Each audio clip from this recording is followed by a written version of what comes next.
Welcome back to the Nisai Show. We are back with the second episode of the Nisai Show Season 2. I am May and I'm learning IGC English, NS3 Math, Science, and History. And I will be your host today. The Nisai Show is designed for students of Nisai, where they can raise their voices, share their meaningful stories, listen to each other, and just be themselves. Today, the Nisai Show welcomes our esteemed guest, Nisai Muji. Nice to meet you. Can you introduce a little about yourself? Hi, my name is Muji. I am 13 years old. I'm from Thailand and I am learning on level NS2 and NS3 at Nisai. As you can see, we're classmates before, and I know something about you. What brings you here today with us? Today I want to be sharing my learning experiences, how I found Nisai, and changed from learning in a public school to learning here online at Nisai. Great. I think this topic really catches the listeners' ears, since, especially for Nisai, an online school platform, switching from both schools must be a big change, right? So, how old were you when you decided to change to online school? I was 12 going on 13, so just about last year when I changed from learning in a public school to learning online. And the reason for that is that when COVID hit, all schools were complied to become online naturally, and I really liked learning like that. So that was part of the reason why I changed from learning in a public school to learning online. COVID hit us very hard, yeah. Everything was totally like flip backwards, flip forward. I don't know, but I also came from COVID, and then I think online school is for me.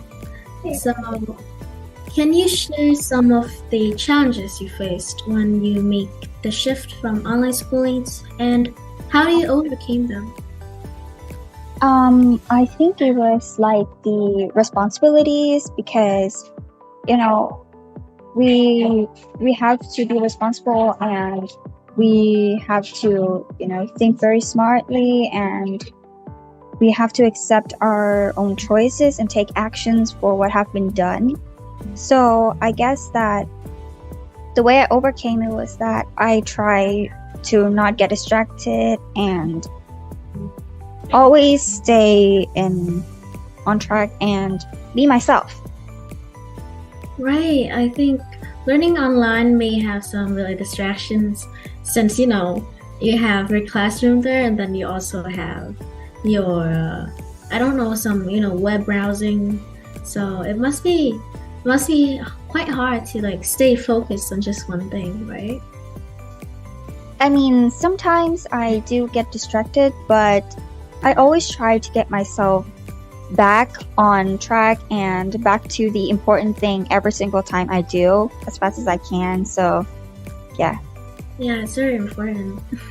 So how has the online learning experience impacted your daily routine and study habits compared to your time in public school?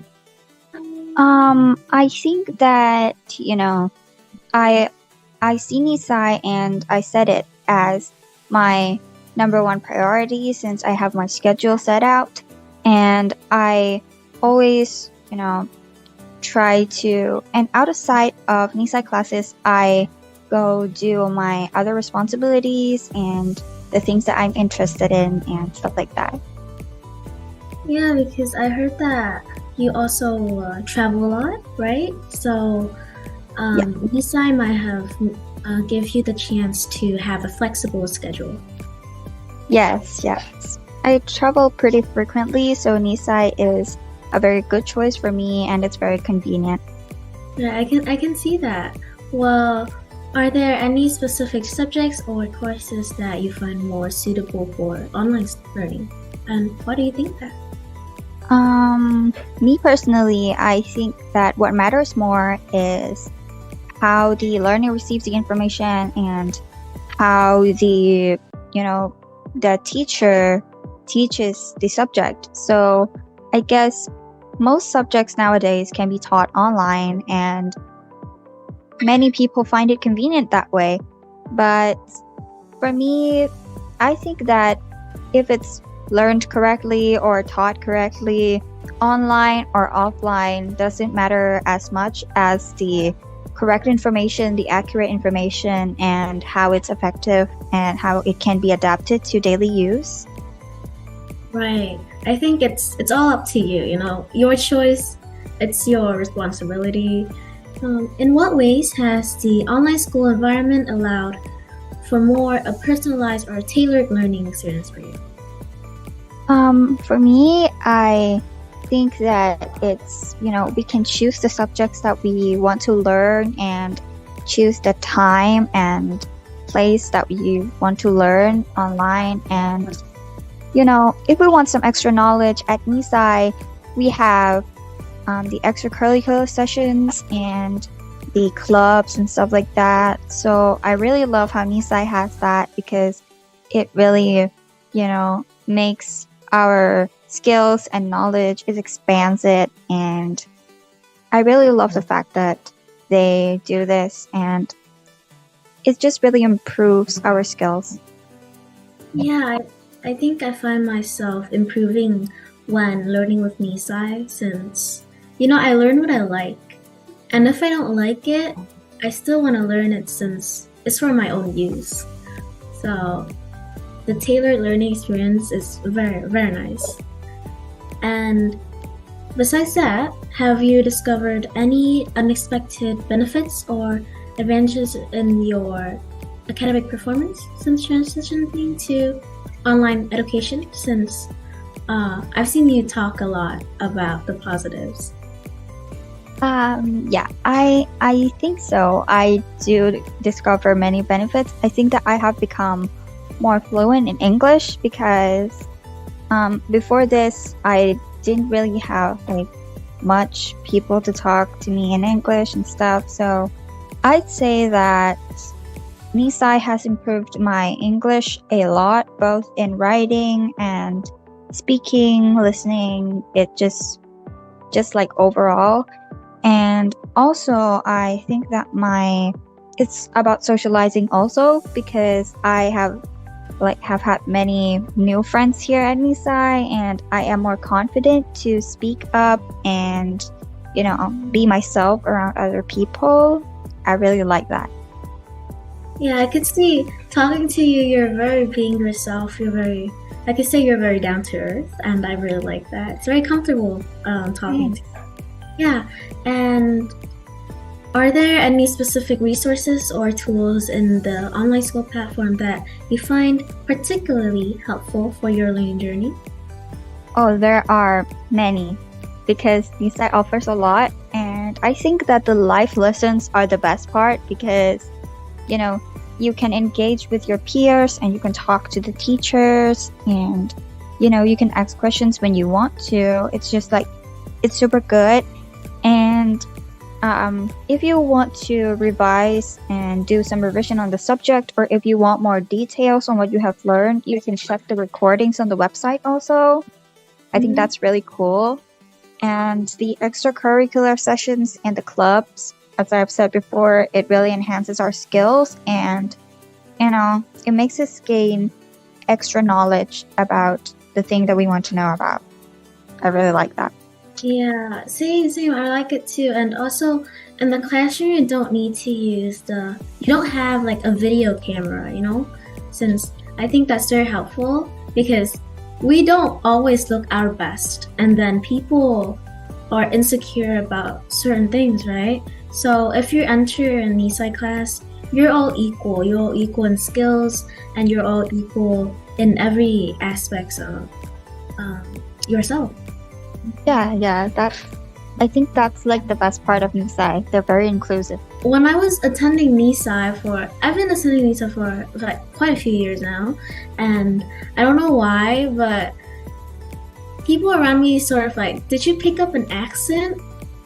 Because I say certain words kind of with a different accent, like the British accent, So, yeah, and I found it very weird because the teachers really influenced me, right?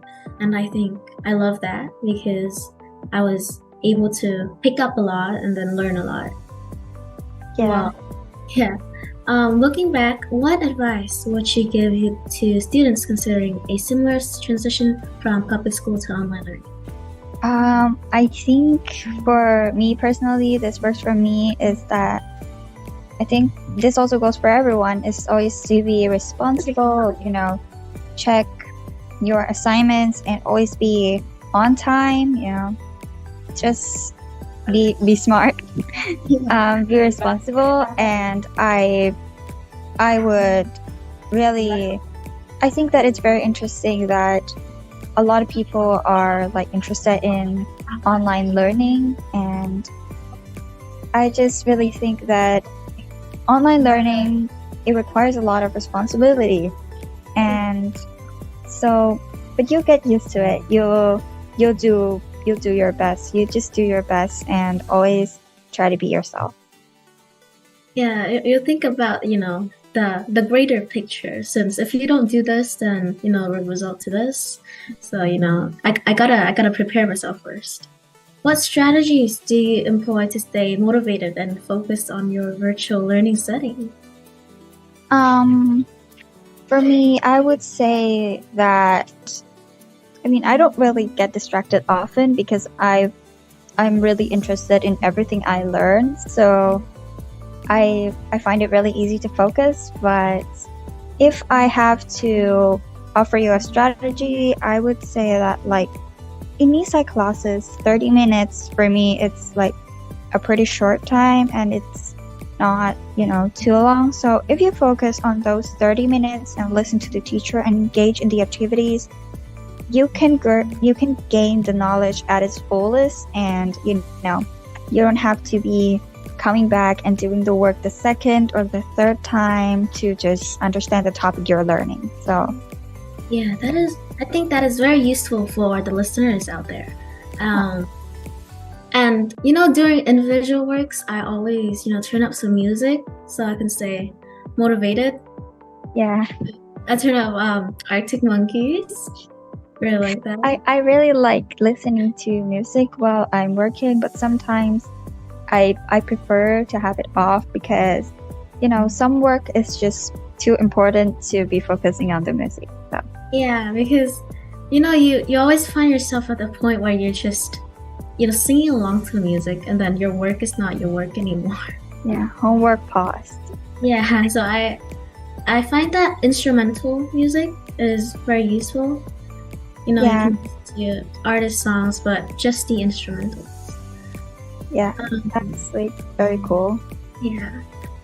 Thank you, Muji, for sharing your story with us, and we wish you the best. Thank you, Muji, for coming to the show. Do you have any last words that you want to say? This is a very short advice for anybody who is studying right now. Try to stay motivated. You try to do your best in your studying or anything that you are trying to improve on, and you'll be proud of yourself when you have reached your goal. So that is all I have to say for today. Yes, exactly. Be proud of yourself, you guys. We will see you around, Muji. Thank you everyone for joining us. I am May, and this is the end of today's episode with the Nisai Show. We will be back soon with a brand new story to share. Bye-bye. Bye.